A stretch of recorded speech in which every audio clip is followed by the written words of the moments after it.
Benaka. Wah, benaka.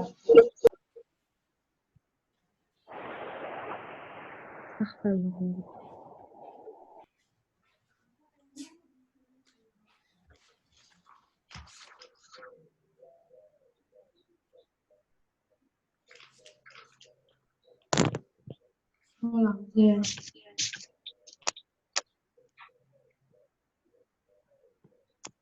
وانا نطلع نتبع معاهم بديك نهبط فيه.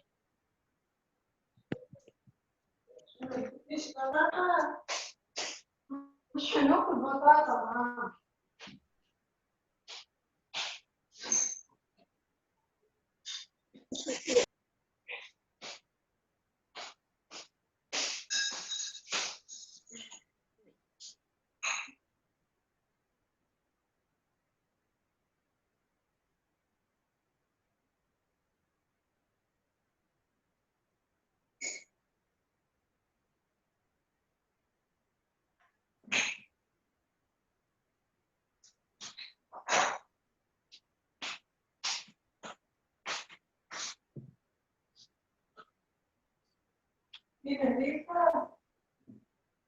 نعم.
لا ودك معك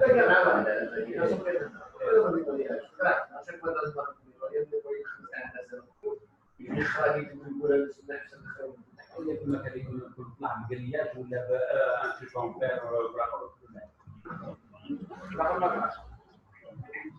j'ai pas de toucher son avec j'ai pas 30 cm. C'est la 30 cm. Et ben la 30 cm. C'est très bien, fais un micro ici, chaque fais 1m20. Je fais la 30 cm, je fais la moitié. C'est pas la moitié. Je suis là.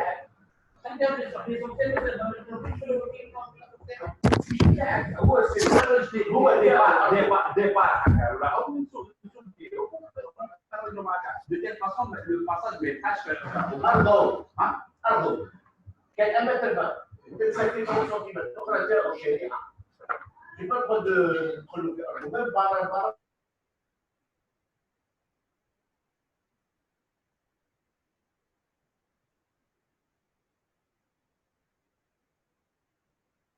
زعما قلت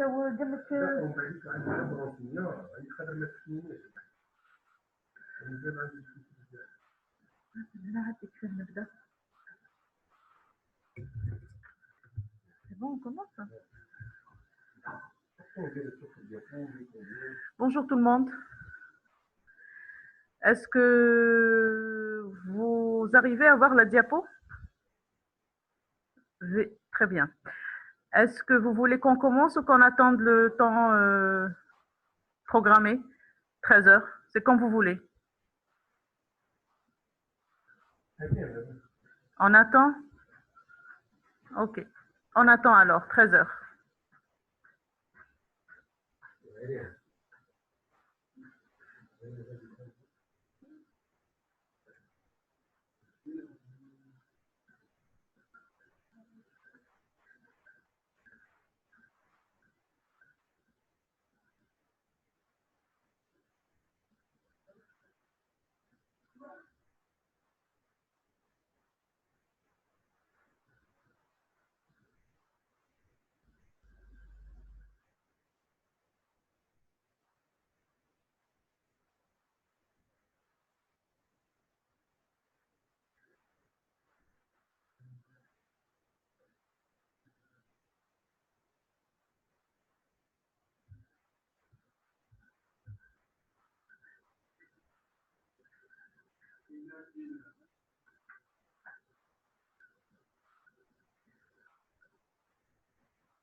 Bien, je pense qu'on peut commencer.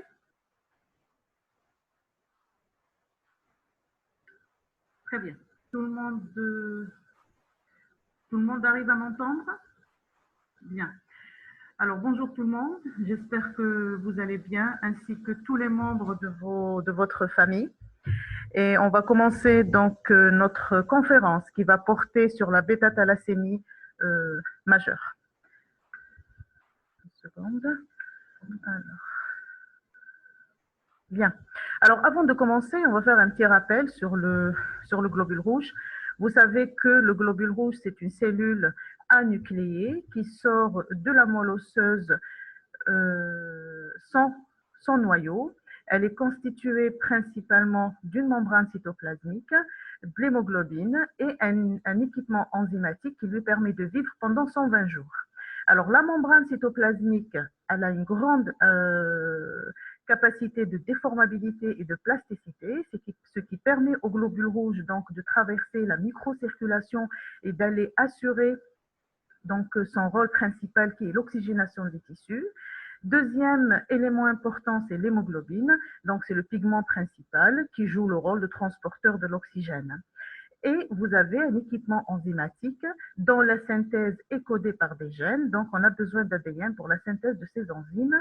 Quand il sort de la moelle osseuse, il a un équipement enzymatique qui lui permet de vivre pendant 120 jours. Au-delà de 120 jours, il ne pourra pas donc renouveler son équipement enzymatique. Donc, la cellule va être le siège d'altération métabolique, membranaire, hémoglobine, oxydation. Et elle va être reconnue comme une cellule anormale, donc qui va être phagocytée et c'est l'hémolyse physiologique. Alors, ce qu'il faut savoir, donc, l'hémoglobine elle-même, elle est constituée d'hème et de globine. L'hème, il est constitué de fer et de 4 groupements pyrrole, plus des chaînes de globine. Les chaînes de globine sont des protéines, donc leur synthèse est codée par des gènes. On a différents types de chaînes de globine qui vont s'apparier 2 à 2 pour donner différents types d'hémoglobine. Par exemple, l'hémoglobine A1, c'est l'association de 2 alpha et de 2 bêta. L'hémoglobine A2, c'est 2 alpha et 2 delta.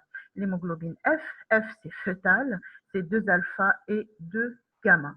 Et chaque gène est codé par, la synthèse de chaque gène est codée par un gène. Alors, durant la vie, on a différents gènes de globine qui vont fonctionner puis qui vont s'arrêter. Alors, durant la vie intra-utérine, c'est cette période-là, vous allez voir qu'il y a un fonctionnement du gène alpha qui va donner les chaînes alpha et qui va continuer à fonctionner durant toute la vie. Et puis, vous avez le gène gamma qui est fonctionnel durant la vie intra-utérine. Et à la fin de la grossesse, il va arrêter d'être fonctionnel, donc de produire des chaînes gamma.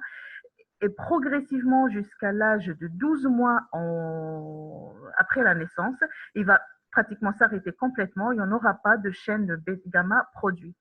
Contrairement au gène bêta qui va commencer à être fonctionnel à partir du pratiquement donc du 6e mois de gestation, et il va continuer à être fonctionnel durant toute la vie pour donner donc des chaînes bêta, 2 alpha, 2 bêta, on l'a dit, ça va donner de l'hémoglobine A1 et c'est l'hémoglobine majoritaire chez le sujet adulte. Chez le sujet au-delà de 6 mois de vie, on a une A1 majoritaire, une A2 minoritaire et puis une F sous forme de trace. Est-ce que ça marche? Vous m'entendez? Bien. Alors, on va passer maintenant au vif du sujet, c'est la bêta-thalassémie. C'est quoi la bêta-thalassémie? La bêta-thalassémie, c'est une affection génétique qui est transmise selon le mode autosomal récessif. Il s'agit d'un déficit quantitatif de synthèse des chaînes bêta, c'est-à-dire qu'on aura un défaut de production des chaînes bêta, et on l'a dit que 2 alpha et 2 bêta allaient constituer de l'hémoglobine A1, qui est l'hémoglobine majoritaire chez un sujet au-delà de 6 mois de vie. Alors, contrairement à la drépanocytose, qui, elle, est un défaut qualitatif, non quantitatif, on va le voir prochainement. Alors, qu'est-ce qui se passe au niveau du gène qui code la synthèse des chaînes bêta? Il va y avoir une mutation. Donc, il y en a de nombreuses mutations. Plus de 200 mutations ont été identifiées.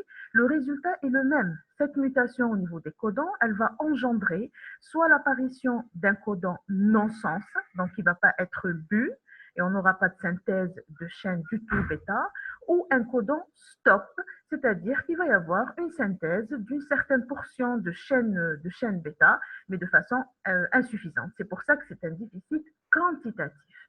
Le résultat, c'est qu'on aura soit un déficit complet, absence totale de production des chaînes bêta, et on parlera de bêta 0, soit un déficit partiel. Il va y avoir une production d'une petite quantité de chaînes bêta, et on parlera d'une bêta plus thalassémie. Alors, la transmission, elle se fait comment? Elle se fait selon la loi de Mendel au hasard. C'est-à-dire, si on a deux porteurs de thalassémie, c'est des sujets sains, c'est des sujets qui ne sont pas malades, ce sont des hétérozygotes, c'est-à-dire qu'ils ont un gène malade et un gène non malade. Le croisement entre deux hétérozygotes, ça va donner 25% de sujets malades, 50% de porteurs sains comme les parents et 25% de sujets sains non porteurs. Je répète, la transmission se fait selon la loi de Mendel au hasard, mais le croisement de deux hétérozygotes pour l'anomalie génétique, c'est des porteurs sains, va donner 25% de sujets malades, homozygotes, 50% d'hétérozygotes de porteurs sains comme les parents et 25% de sujets sains et non porteurs. Est-ce que c'est clair? Alors, où est-ce qu'on trouve la bêta-thalassémie? La bêta-thalassémie, on la trouve dans le bassin méditerranéen, donc on est une zone endémique de thalassémie, également au Moyen-Orient, au sud de l'Asie et en Afrique, donc principalement au niveau du bassin méditerranéen. Qu'est-ce qui se passe sur le plan physiopathologique? Donc, on va imaginer ici un globule rouge. Dans le globule rouge, on a dit qu'il y avait une membrane cytoplasmique qui avait des enzymes et qui avait de l'hémoglobine, et que cette hémoglobine était constituée d'hème et de globine, et que cette globine était constituée de 2 alpha et de 2 bêta normalement. Donc, au cours de la bêta-thalassémie, il n'y a pas de production de chaîne bêta ou il y a une production insuffisante de chaîne bêta. Donc, automatiquement, il va y avoir des chaînes alpha libres. Donc, ces chaînes alpha libres dans le globule rouge, elles sont très toxiques pour la membrane cytoplasmique du globule rouge. Elles vont être à l'origine d'altérations membranaires du globule rouge. Ce globule rouge, au cours de sa production au niveau de la moelle, il va être reconnu par les macrophages de la moelle osseuse. Vous savez que la moelle osseuse aussi contient des macrophages et que les macrophages, ce sont les cellules épuratrices. C'est les cellules qui nous permettent d'éliminer donc tout ce qui est cellules vieilles, tout ce qui est cellules altérées. Donc ce globule rouge-là siège d'altération membranaire parce qu'il y a des chaînes alpha libres toxiques pour cette membrane, va être dans un premier temps une partie phagocytée au niveau des macrophages de la moelle osseuse. Donc il va y avoir ce qu'on appelle un avortement intramédulaire. Et ceci va être à l'origine d'une érythropoèse inefficace. La moelle, elle va produire des globules rouges, mais une partie va être détruite dans la moelle osseuse avant sa sortie vers le sang périphérique. Et ceci va expliquer le fait, on va le voir tout à l'heure en physiologie, que l'anémie au cours de la bêta-thalassémie, malgré qu'il y a une hémolyse, malgré qu'il y a une destruction, ça sera une anémie peu régénérative. Pourquoi peu régénérative? Alors que normalement, dans une anémie hémolytique, vous avez une hémolyse. Donc, par définition, vous avez un taux de réticulocytes qui est très élevé.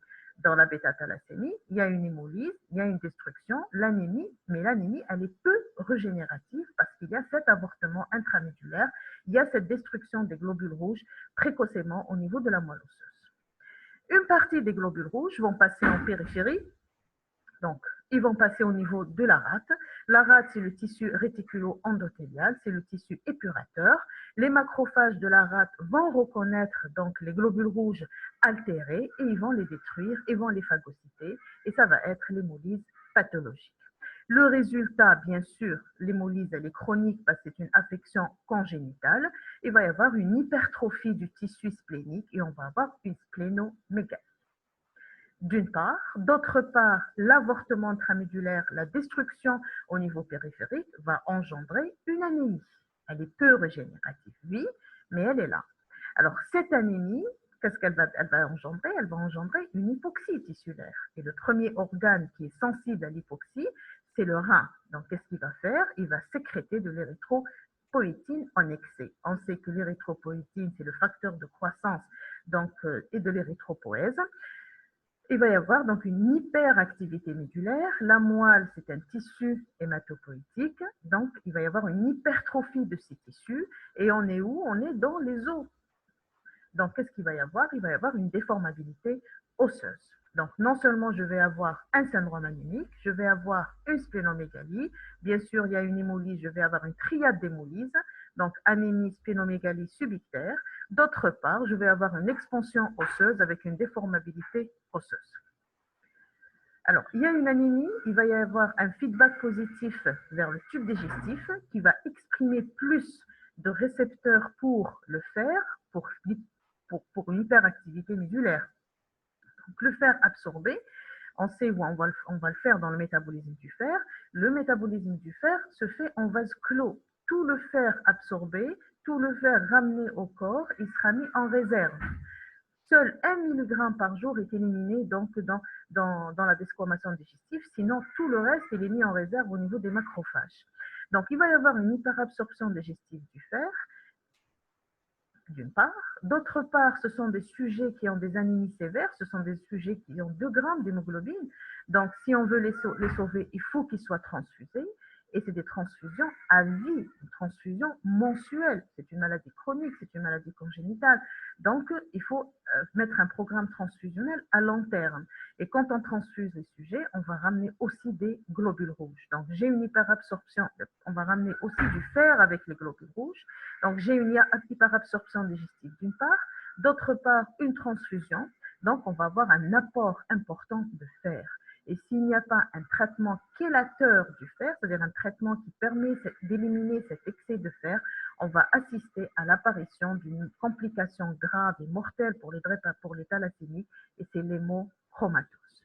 Donc, en résumé, j'ai une hémolyse, j'ai un avortement intramédulaire, j'ai une expansion médulaire avec une déformabilité osseuse et comme complication majeure, l'hémochromatose. Alors, d'une part. D'autre part, vous avez un défaut de production de chaîne bêta, oui, mais il va y avoir donc un défaut de production d'hémoglobine A1, mais il va y avoir à côté une persistance de l'activité du gène gamma.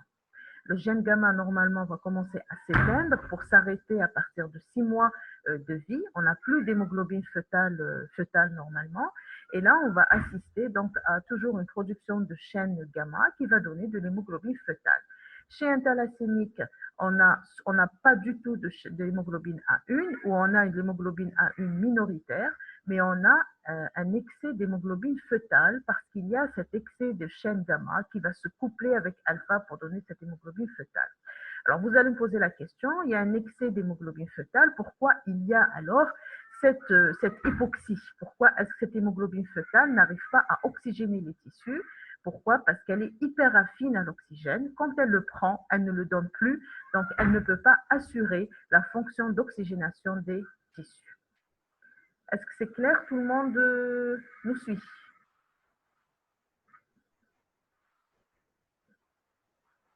Bien. Alors, on va enchaîner maintenant avec les signes cliniques. Parfait. Alors, les signes cliniques, on a dit au début que la synthèse des différents types d'hémoglobine durant la vie intra-utérine à la naissance et après est différente. Et à partir de 6 mois de vie, normalement, on n'a que de l'hémoglobine A1 majoritaire, de l'hémoglobine A2 et l'hémoglobine F, sous forme de trace ou absente. Il nous reste 10 minutes. Wow. Très bien. Donc, la symptomatologie, elle va se manifester à partir de 6 mois de vie. Qu'est-ce qu'on va avoir? On va avoir un défaut de croissance, donc un défaut de croissance du de l'individu. Il va y avoir un retard donc satural, un retard pondéral. Pourquoi? Parce qu'il y a une hypoxie donc qui dure. On va avoir un syndrome anémique avec la splénomégalie qui devient palpable et la symptomatologie va se manifester à partir de l'âge de 6 mois. Alors, si le patient est diagnostiqué précocement, pris en charge, tant mieux. Sinon, on va avoir à l'âge de 1 an un tableau clinique typique, donc un syndrome dysmorphique osseux, donc ayant l'aspect qui va donner un aspect mongoloïde, comme vous le voyez ici, donc un crâne très développé au niveau frontal et au niveau occipital. On parle d'un crâne en tour, comme la tour d'un château, un nez qui est aplati, vous le voyez, on ne voit pas l'os propre du nez, et on a une dysarthrie dentaire, donc un défaut d'implantation des dents. Bien sûr, un retard saturo-pondéral qui sera encore plus important qu'à l'âge de 6 mois, et le syndrome anémique avec l'hépatosplénomégalie. Wow, qu'est-ce qui se passe? Bien. Sur le plan biologique, qu'est-ce qu'on aura? À l'hémogramme, on va avoir une anémie qui est très profonde. On peut avoir jusqu'à des taux d'hémoglobine de 2 grammes par décilitre. Elle est microcytaire hypochrome. Microcytaire, pourquoi? Parce qu'il y a une hyperactivité médulaire, donc des mitoses successives. Hypochrome, il y a un défaut d'hémoglobinisation, il y a un défaut donc d'hémoglobine. Le taux de globules blancs est le plus souvent normal, mais on peut assister à une hyperleucocytose. Alors, en dehors de toute infection, quand on fait un frottis sanguin, on constate qu'il y a des érythroblastes circulants. Pourquoi? Parce qu'il y a une hyperactivité médulaire qui va faire qu'elle va faire passer également en périphérie des érythroblastes qui sont les précurseurs des globules rouges. On ne doit pas les retrouver au niveau du frottis sanguin, mais ils seront en excès. Et comme c'est des cellules nucléées, ils vont être comptabilisés comme des globules blancs par l'automate, ce qui permet de faire la part des choses. Ce qui nous permet de faire la part des choses, c'est le frottis sanguin, donc il va mettre en évidence cette érythroblastose. Le taux de plaquettes est le plus souvent normal, mais parfois, si on est amené à faire une splénectomie au patient, on va assister à une hyperplaquettose parce que la rate est le cimetière des plaquettes, d'une part. D'autre part, si on a une grosse rate, une volumineuse rate, donc son pouvoir phagocytaire va augmenter et donc on va assister à une thrombopénie. Au frottis sanguin, donc les globules rouges, on va regarder cette microcytose qui est une anisocytose et on va mettre en évidence les érythroblastes circulants. On l'a dit au début que le taux de réticulocyte il est peu élevé, donc l'anémie elle est peu régénérative que ne le voudrait le taux d'hémoglobine qui est généralement à 2 grammes d'hémoglobine. Donc ce frottis-là, vous voyez donc les anomalies donc, des globules rouges, on a une anisocytose avec une poikilocytose. Alors, ce qui permet de poser le diagnostic avec certitude, c'est l'électrophorèse de l'hémoglobine. Cette électrophorèse d'hémoglobine, elle permet de mettre en évidence les différents types d'hémoglobine présentes chez le sujet et quel est leur pourcentage. Alors, s'il y a une bêta-0 thalassémie, c'est-à-dire il y a absence totale de synthèse de chaîne bêta, vous aurez une A1 absence de A1. La A2, qui est 2 alpha, 2 delta, va être supérieure à 3,3%. Pourquoi? Parce qu'il y a des chaînes alpha libres, delta va trouver des chaînes alpha libres, elle va se coupler et on va avoir un taux qui est supérieur à 3,3, mais qui reste toujours minoritaire par rapport à l'hémoglobine fœtale qui est L2 alpha 2 gamma et majoritaire. S'il s'agit d'une bêta plus thalassémie, on va avoir, c'est-à-dire qu'il y a une production de chaîne bêta minime, on va avoir donc de l'hémoglobine A1 présente, mais à un titre faible, minoritaire, inférieur généralement à 15%, une A2 supérieure à 3,3% et bien sûr une F majoritaire. On ne peut pas poser le diagnostic avec certitude sans avoir fait l'enquête familiale des 2 parents. Et à ce moment-là, pour un thalassémique majeur, il s'agit de les 2 parents seront porteurs de l'anomalie. Ce sera des hétérozygotes, des thalassémiques mineurs. On complétera le bilan par un bilan d'hémolyse, le bilan hépatique qui va révéler une hyperbilirubinémie libre, un taux d'LDH élevé, un taux de fer sérique élevé et un taux de ferritinémie élevé. Alors, jusqu'à la dernière décennie, la ferritinémie était l'élément biologique clé de surveillance de la surcharge martiale, mais maintenant, on est passé à d'autres examens pour évaluer cette surcharge. Alors, dans les pays développés, on complète les explorations par la recherche de la mutation, donc on fait la biologie moléculaire, on détecte l'anomalie génétique dans un but donc essentiellement de dépistage donc de dépister, donc surtout en période anténatale, si le fœtus est porteur ou pas de l'atare génétique. Sur le plan radiologique, donc on va regarder ici, ce sont des radios de patients du service. Donc on a un aspect caractéristique de la thalassémie, c'est un aspect de crâne en poil de brosse. Donc vous voyez aussi, ici, comme on dirait que c'est une brosse à cheveux. Donc ceci est secondaire à l'hyperactivité donc médulaire. Vous voyez aussi qu'il y a un aplatissement de l'os propre du nez. Vous avez une saillie donc des mandíbules avec une dysarthrie dentaire. Et là, vous voyez l'aspect de crâne en tour avec une saillie occipitale et une saillie donc frontale. On assiste également à un amincissement des corticales. Il y a tout ce qui est noir, c'est de la moelle osseuse, et tout ce qui est blanc, c'est de la corticale. Et vous voyez qu'il y a un amincissement de la corticale. Cet amincissement va être à l'origine, donc vous le voyez, de complications telles que des fractures pathologiques, même au moindre effort. On voit aussi là aussi des déformabilités. Donc, on a un genou en génu valgus. Donc, c'est un genou qui est déformé, qui va à l'extérieur. Et là, vous voyez le degré d'ostéoporose chez la patiente. Alors, l'évolution non traitée, le décès va survenir au bout de 2-5 ans par défaillance le plus souvent cardiaque secondaire à l'anémie. Et s'il y a une prise en charge qui est correcte, on peut arriver à avoir une bonne qualité de vie. Ils peuvent arriver à l'âge de 30 ans et même dépasser cet âge. Dans les pays développés, ils arrivent même à se marier et à avoir des enfants. Donc, la qualité de vie et l'espérance de vie des patients thalassémiques, elle a été nettement améliorée durant ces dernières décennies. Mais on assiste à des complications si la prise en charge n'est pas correcte, essentiellement donc des complications infectieuses dont le risque va être exagéré et accru après une splénectomie. Donc, l'indication de la splénectomie devient de plus en plus réduite. Et si on doit la faire, il faut s'assurer qu'il y ait une vaccination antipneumococcique au préalable et avec une antibiothérapie préventive efficace.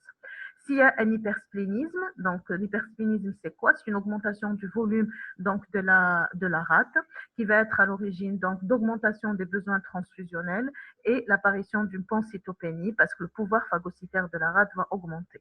Il y a une hémolyse chronique, donc il y a le risque de lithiase vésiculaire. Il y a une hyperactivité médulaire, donc il y a le risque de surconsommation donc de folate. Donc les besoins en folate, vous l'avez fait dans l'hématopoïèse. On a besoin de folate pour une bonne activité donc médulaire. Les patients peuvent faire des carences en folate et l'anémie qui était peu régénérative va devenir arégénérative. Et on peut avoir des hyperuricémies, donc une augmentation du taux d'acide urique. Pourquoi? Parce qu'il y a une destruction donc cellulaire, il y a une hémolyse et surtout des cellules nucléées. Donc l'acide urique, son précurseur, c'est les purines et c'est pour ça qu'il faut la rechercher et la traiter. La complication la plus redoutable chez le thalassémique, c'est la surcharge en fer. Donc, on a dit que le métabolisme du fer se fait en vase clos. On ne perd pas de fer, on perd à peine 1 mg par jour par le tube digestif. Tout le fer est mis en réserve, donc principalement au niveau du cœur, au niveau du foie, principalement au niveau du foie. Et quand on a une surcharge en fer, donc on va avoir également une surcharge dans différents organes, notamment au niveau du cœur, au niveau des glandes endocrines. Alors, au niveau du foie, cette surcharge va être à l'origine d'une cirrhose, donc d'une hépatopathie qui peut faire le lit d'un hépatocarcinome. Dépôt au niveau du cœur, ça va être à l'origine de cardiomyopathie, donc dilatée. Au niveau des glandes endocrines, un diabète, dépôt au niveau du pancréas, un retard saturopondéral, un retard pubertaire, une hypothyroïdie ou une hypoparathyroïdie. Et également, ça va aggraver la situation sur le plan osseux, non seulement que l'atteinte osseuse est secondaire à l'expansion médulaire, mais en plus à la surcharge en fer. Comment on va surveiller cette surcharge en fer? Avant, on l'a surveillée essentiellement par le dosage de la ferriténémie, mais maintenant, il est obligatoire d'associer une IRM T2 cardiaque et T2 hépatique pour évaluer avec certitude donc cette surcharge en fer et adapter le traitement chélateur du fer. Pourquoi? Parce que la ferriténémie ne reflète pas la réalité des choses. Avant l'IRM T2 étoile, vous devez le savoir, on faisait des PBF, mais c'est un geste invasif qui est abandonné. Alors, quelles sont les formes cliniques